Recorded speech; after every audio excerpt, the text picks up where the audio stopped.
Hi, everybody. It's me, Fran Drescher. Today's program is Dr. Tom O'Brien. You may be familiar with him from thedoctor.com. And we're going to pick his brain on where he is in the world and what he's doing. And he's got his own kind of ideas that he's put together about preventing, protecting, and attacking during this very serious pandemic that is affecting everyone around the world to varying degrees. And so we're very happy to be starting this mini series called Cancer Schmancer Corona Care for You. So welcome, Dr. Tom O'Brien. So good to see you again. How are you?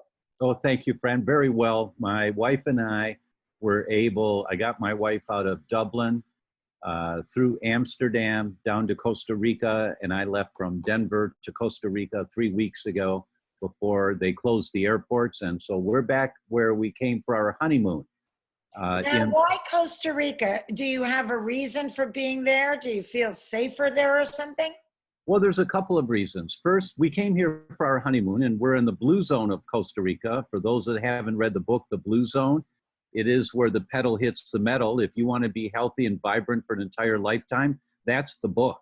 There's no other book that matches the results that book has done. And for people that don't know, I think the blue zone is the pockets around the world where people live an exceedingly long time and seem to be healthier than other areas of the world.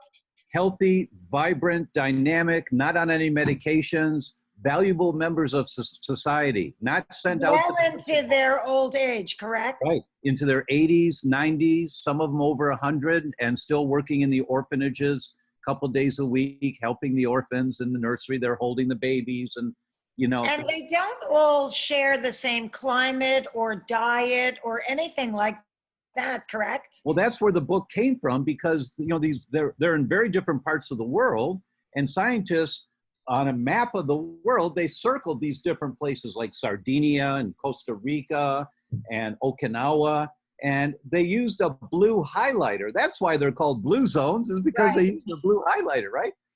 But then they found a blue zone outside of LA in Loma Linda. And outside of LA? Where if you run 10 kilometers outside, you breathe as much particulate matter as if you smoked a pack of cigarettes? Yes. There is a blue zone in Loma Linda, and that just startled everybody until they realized that's the home of the Seventh-day Adventists, and that those people have a lifestyle that is simpler, that is not as sophisticated and not as many processed foods and everything about they don't expose themselves to a lot of things that can ultimately compromise your immune system. Exactly. So this is not pro or con Seventh-day Adventists, but they found because of that group, compared to all these third world country groups, they found there were 9 characteristics that were consistent amongst all these cultures. And then they wrote the book, The Blue Zones. And if you live a life on those 9 cultures, you've dialed it in. And all the science says you're going to live a long life. I'll give you an example. One of them is Hari Hachibu, which is a Japanese term that means eat 20% less. And so it's recommended that if people have 12-inch dinner plates, put them in the back of the cabinet, get 9-inch dinner plates. And don't go for a second serving for 20 minutes. Why? Because the hormones that your stomach makes to say you're full take 20 minutes before the brain registers that you're full. So during that time, you're still eating and eating because you don't feel full yet. But the hormones take 20 minutes. And I thought about, why would the body have this delay of 20 minutes? And I think it's because we have the same body as our ancestors thousands of years ago, the same kidney, the same bladder, the same arm function, the same surfaces on the joints, everything's the same. So our ancestors didn't have food all the time. So when they had food, they had to eat a little bit more than what they really needed because they might not have it. So there's a 20-minute delay. I think that's why there's a 20-minute delay anyway. I'm making that up. There's no science that I've seen on that. But Hari But they Hachibu. say that that's true with even when you're consuming alcohol.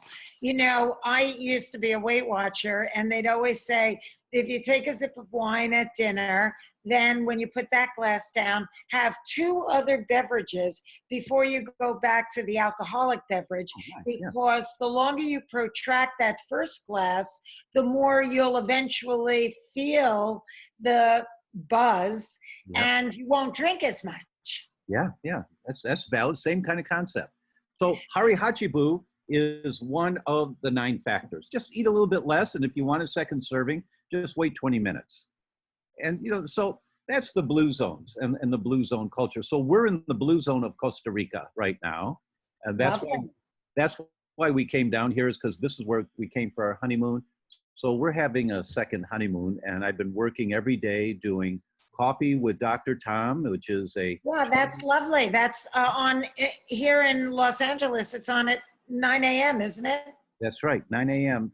Every morning. And tomorrow is our last morning, but they're all recorded and they're available on Facebook and YouTube for free. You just go watch them. And I'm giving all the slides and all the research articles and the handouts. You're doing your own version of Coffee Talk. There you go. Right. So we've been doing that every morning and preparing for that, keeping my staff busy and really great. Can I ask you something? What is your version, your idea of how to prevent, protect, and attack? Thank you. I see it as 3 different phases.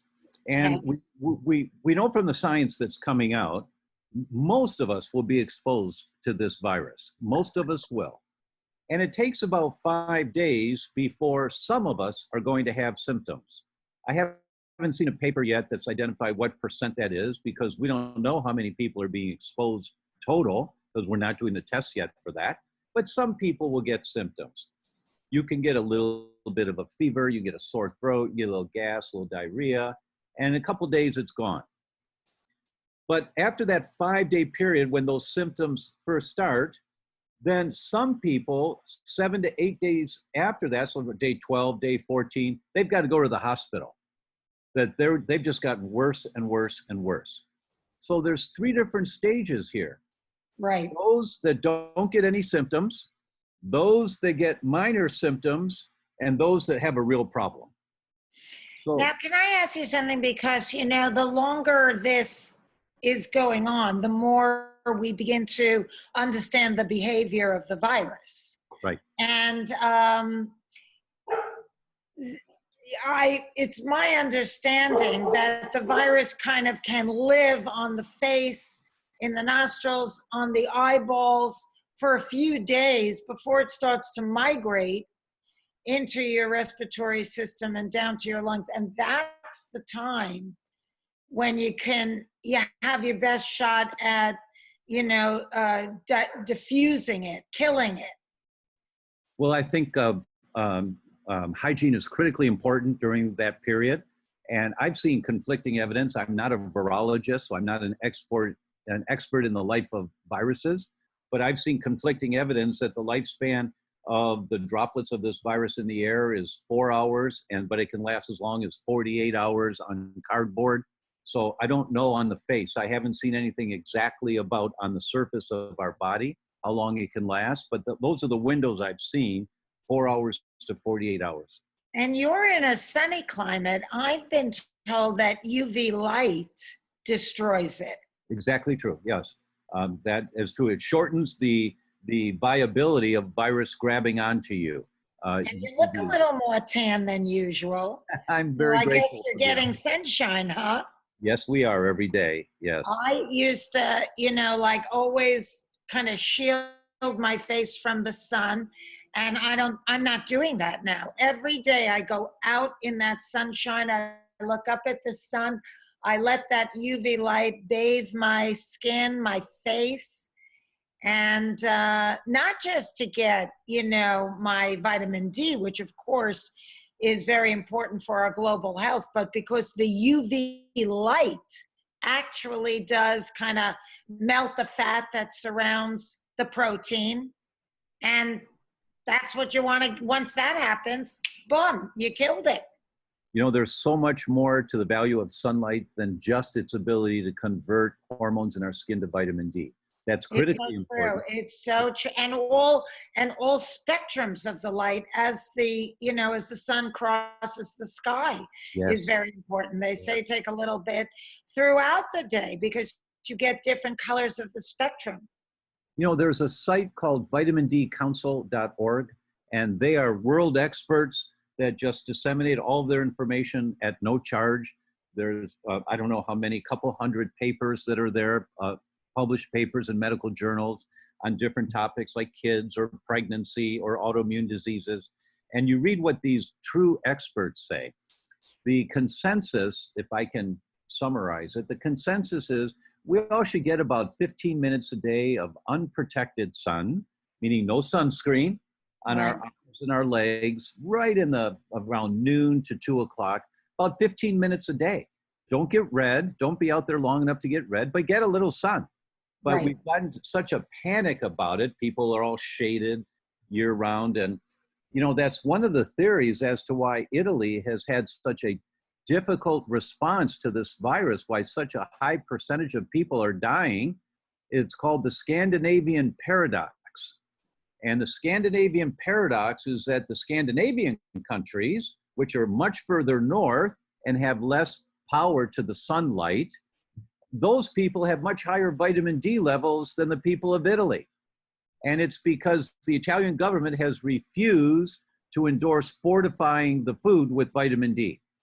There are no foods in Italy that are fortified with vitamin D, where in most other cultures of the world, I shouldn't say most, I've not taken account, but certainly in the US and in other countries, foods are fortified with vitamin D because it's hard to get enough in your diet. It's really hard. You know, it surprises me too, because I always think about Italy as being Mediterranean. Yes, exactly. Southern Italy, of course, is Yes. where people are saturated in the sun much of the time. Yeah. Now, let me give you one more point about vitamin D and how it may relate here. And this, I wrote something on this about 6 years ago. And a paper came out. They had found 4 people who died in the 1918 flu, the last big pandemic.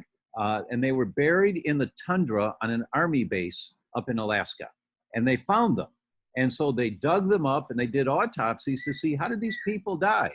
And what they found, they identified the cytokine storm, meaning in the lungs that the immune system, and specifically the cells called macrophages, they're like special forces. These guys have high-powered rifles, and if something comes into your lungs, they fire a chemical bullet to take out whatever it is. We need them. They're really good for us.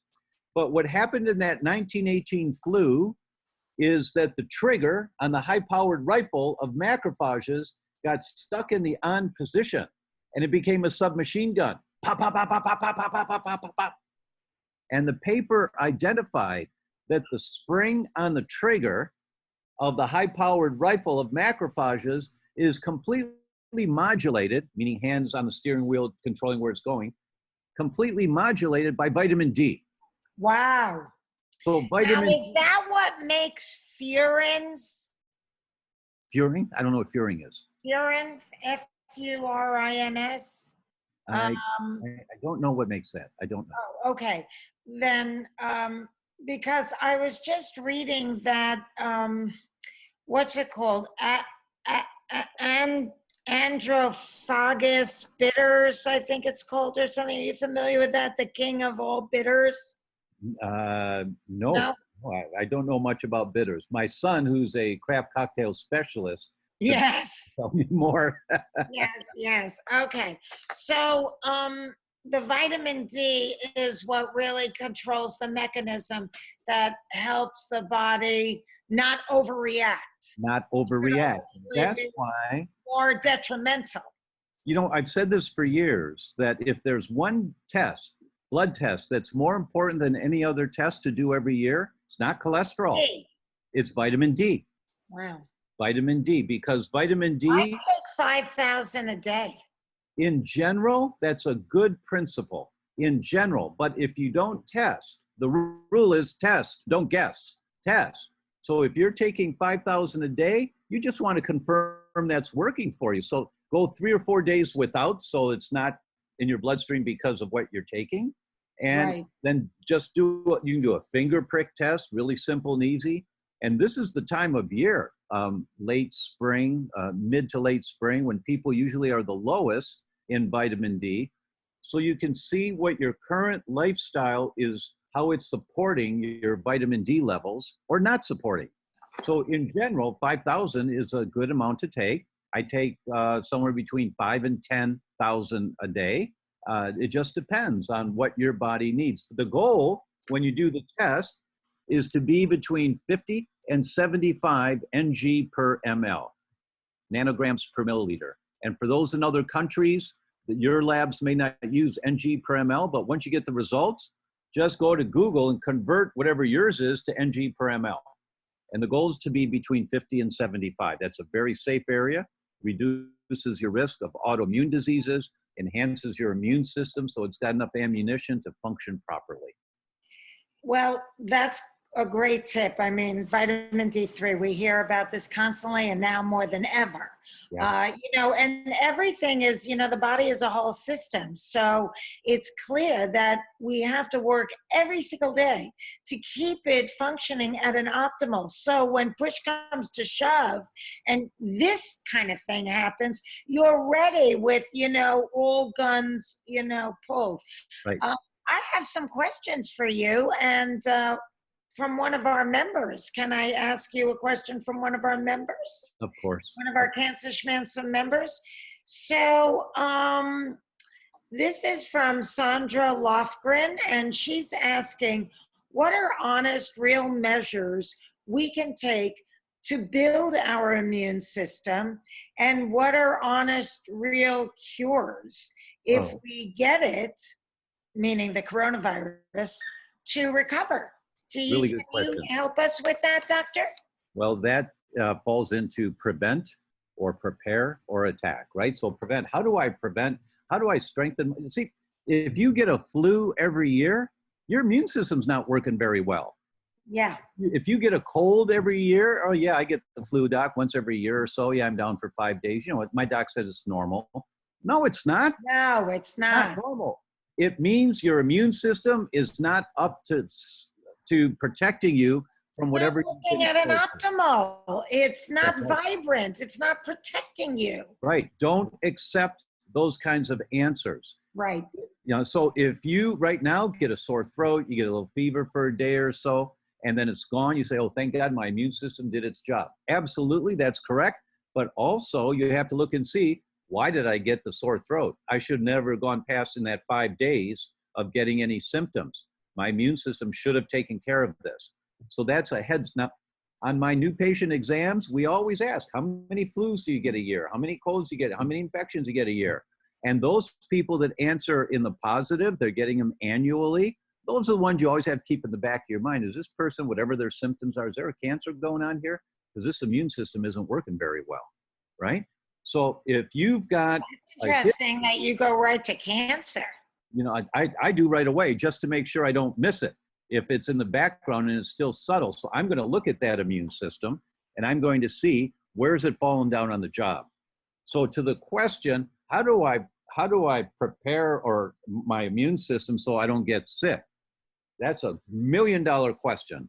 And it's a daily focus.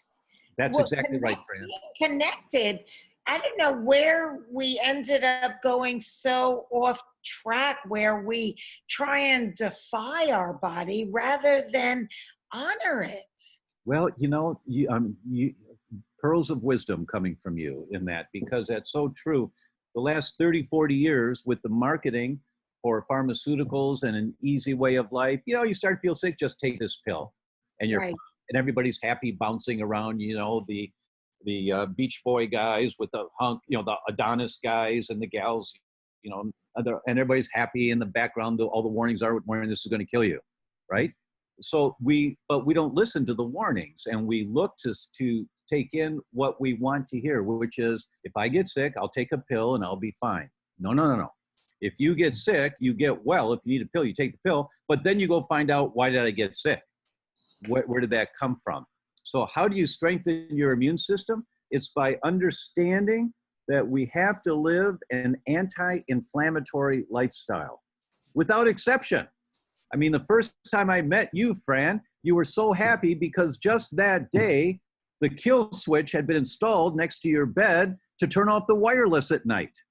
And that's such a simple thing to do. That's just one little base hit. You know, base hits win the ball game.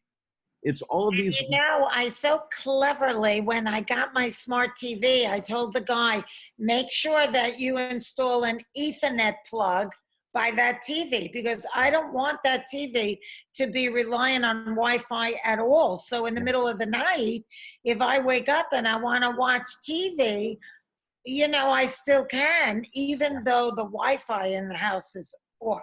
That was wise. And we all should get wireless out of our houses during the day and at night to get them out, get the house wired so that you. I agree with that. I'm going to start using the Ethernet plugs. I have them throughout the house. Yeah. But it's just a pain in the butt to do it because we're so used to the convenience. And we we weren't used to it. I don't know. Do we even have Wi-Fi 15 years? I don't know. But, you know, I threw out all of my cordless phones because they're so high in radiation. So, yeah, I have these old school landline long plugs that I walk around from room to room to room. You know, is it as convenient? No, but you know, these are the areas that we have to start questioning. I think that there's a real, you know, like problem with our species. We have the brain capacity to come up with these marvelous inventions, but then there's a whole other part of the brain that doesn't seem to think long-term into the future of what the long-term consequences of this is going to be. How is it going to impact us?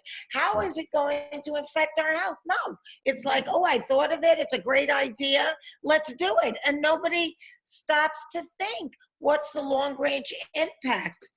It's a bad species for that reason. It's unfortunate that so many of us are going for comfort as much as possible. And it's more comfortable to have a wireless phone you walk around with. It's more comfortable. But wait a minute, that frequency is through the house, penetrating your brain, penetrating the brains of your kids. And you know, for those that live in condos, just go to your phone and just try to hook up to a wireless and look at how many frequencies are in your home and that are penetrating you all the time. Now, there's no evidence that the amount of penetration that occurs from wireless is harmful to humans. And that's true. You know, there's no hard evidence, but this stuff is accumulative in the body. It's all of it that we're exposed to that's taking us. You know what? That's all by design. Of course, there's not going to be research because it might cut into somebody's profit margin. Use your brains. Listen to your inner voice. That's closest to your creator. Common sense is your answer. Dial it back. There's a reason why we're the sickest nation in the world. Well, number 35 by the World Health Organization. That's pretty bad. Yeah. And it's evidential by the amount of people that are getting the flu and not surviving it. Yeah, all of this processed everything, all of this proliferation of electromagnetic fields in our homes, at our workplace, this invasion of toxic chemicals in our food, in our cleaning products, in our gardening products, agrochemicals. It's just insanity, and we're seeing what happens. What happens is we become an entire populace with a compromised immune system, and the mean of what's acceptable becomes so low, and we think that we can't function without this pill or that pill, or you know, then the second pill to take care of the side effects of the first pill, and it's just, you know, all driven by greed. Amen, Brand, everything you just said. As of this morning, according to Johns Hopkins, 27.1% of all the confirmed cases of people with symptoms from COVID are in the US. 27% of the entire world of the people that have symptoms are in the US. That doesn't mean that we've got more exposure than anybody else, but we're getting sicker than anybody else, 27%. So, I think of the immune system as a brilliant kind of system, within the human body. It's kind of, in a way, though, sensitive to a lot of different interferences. What is your thoughts on how we can all practically live each and every day trying to restore a healthy, vibrant immune system that works at an optimal? So really, we reduce our risk of getting all kinds of sickness. I mean, we're surrounded by trillions of viruses. Yeah. The species would not be able to move forward were it not for our amazing immune system. And we have to learn to, trust it. But what are your thoughts on how the average person that's not even connected to the fact that they have a responsibility to their immune system, what should they do? Most important is understanding. Most important. And so I'm going to give you the bullet points. Hopefully you'll come back and listen to this again, because it's a lot to remember at one time. First, in the United States, only 18% of us are metabolically healthy. Only 18%. 40% are overweight. 28% are obese. 50% of us are diabetic or pre-diabetic. 35% of us have non-alcoholic fatty liver disease. As a culture, only 18% of us are metabolically healthy right now.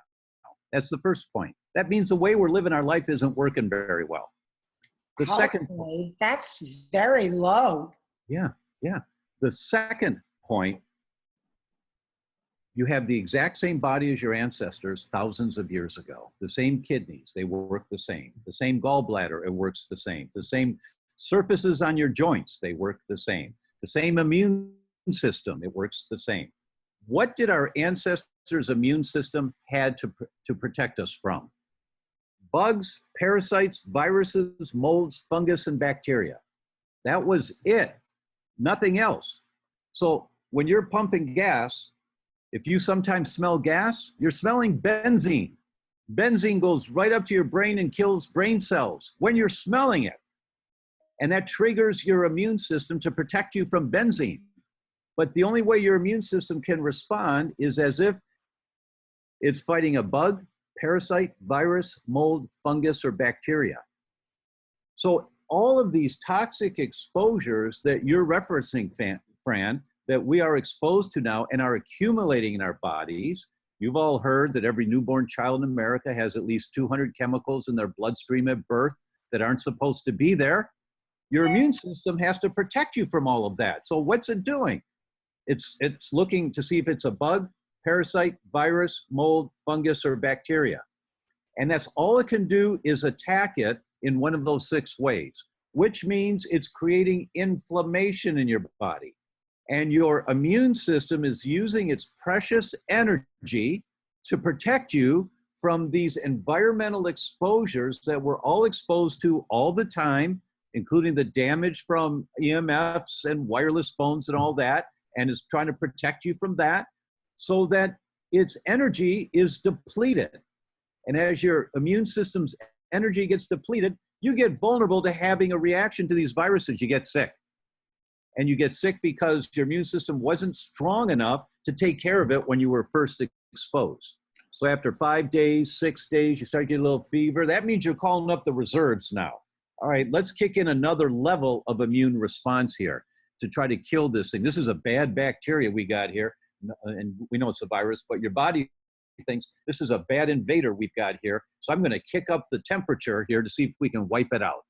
So your immune system is using its precious energy trying to protect you, and it's been drained by all of the, and if you're sensitive to wheat or dairy or any other food that you're eating, your immune system's fighting that every time you eat it.